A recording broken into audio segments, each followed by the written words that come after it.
Tukoy na po ng mga otoridad ang 2 sa 4 na suspect sa pang-hold up sa isang convenience store sa Maynila nitong mga nakalipas na araw.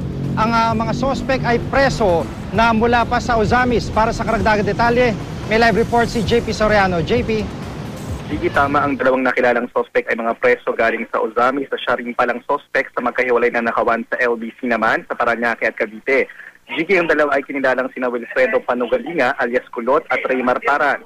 Ayon kay MPD Homicide Chief Senior Inspector Joey De Ocampo, si Wilfredo ay convicted sa kasong illegal possession of firearms at isang pugateng wala sa Ozamis, habang si Para naman ay nakulong din sa Ozamis sa iba't ibang kaso tulad ng robbery, carnapping at frustrated homicide, pero na-dismiss ang kanyang kaso noong 1 taon.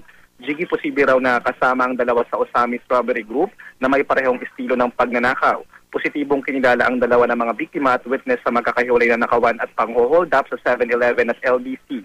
Sa CCTV ng LBC branch sa Bacoor, Cavite na ibinigay ng Cavite Police at GMA News, makikita nga pumasok ang 2 lalaki pasado 1:30 ng hapon noong August 26. Ang isa, Gigi, agad bumunot ng baril, umakyat sa counter, tinutukan ng empleyado at kinuha ang pera. Ang isang kasabwat ay nagmasid lamang sa may pintuan. Maya-maya tinutukan muli ng lalaki ang isang empleyado at pinasok sa likurang bahagi ng LBC kung saan wala ng CCTV. Pinapasok at na-hold up na rin ang 2 customers na nakatayo lang sa at natigilan.